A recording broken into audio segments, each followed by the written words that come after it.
Committee ফুঙ্গা committee, এই কমিটির কোনো বাপ নাই, কারণ এটার কোনো অনুমোদন নাই। এই কমিটি আমরা মানি না। যদি এই কমিটি কার্যক্রম করতে চায় যে জারুনা আরো কুস্তা দিয়া বাইরে আমরা বিদায় করবো ইনশাল্লাহ। আমরা প্রস্তুত আছি যত পর্যন্ত এই কমিটি বিতপ্ত না হয় ততদিন পর্যন্ত দুর্বার আন্দোলন করে তাদেরকে আমরা সোনারগাঁয়ের মাটি থেকে বিদায় করবো।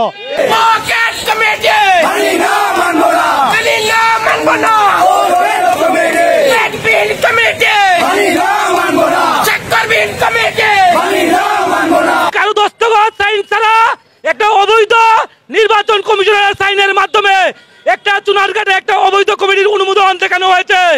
আমরা এই কমিটির তীব্র নিন্দা ও প্রতিবাদ জানাই।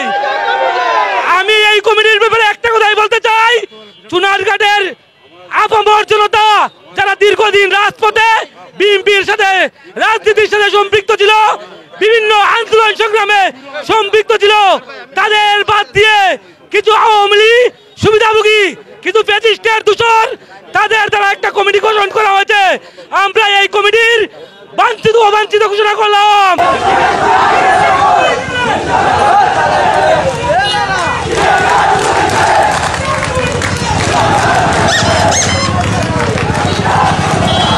বিগত দিনে যে সমস্ত লোক আওয়ামী লীগের দূষর হয়েছিল, আওয়ামী লীগের সাথে যারা উঠা বসা করত, যাদেরকে বিগত দিনে কোনো ধরনের আন্দোলন সংগ্রামে পাওয়া যায়নি, রাজপথে যাদেরকে খুঁজে পাওয়া যায়নি, সেই সমস্ত আওয়ামী লীগের দূষররা আজকে ত্যাগী নেতা সেজে চুনারঘাট বিএনপিকে ধ্বংসের পায়তারা করছে।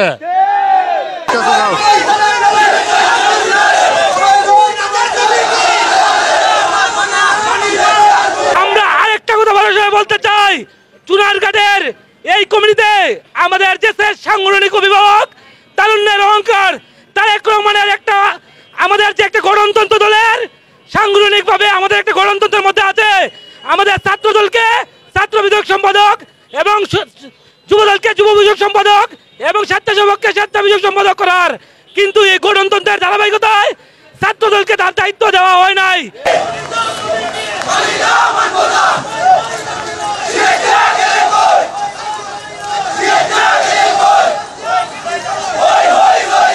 আমার কথা হলো গণতন্ত্রের জন্য যে মানুষ ছাত্র জনতা প্রাণ দিল, তাই কিসের গণতন্ত্র কায়েম করলেন? তাই তো পকেট কমিটি কায়েম করলেন। এতেও আমরা এটা মানি না।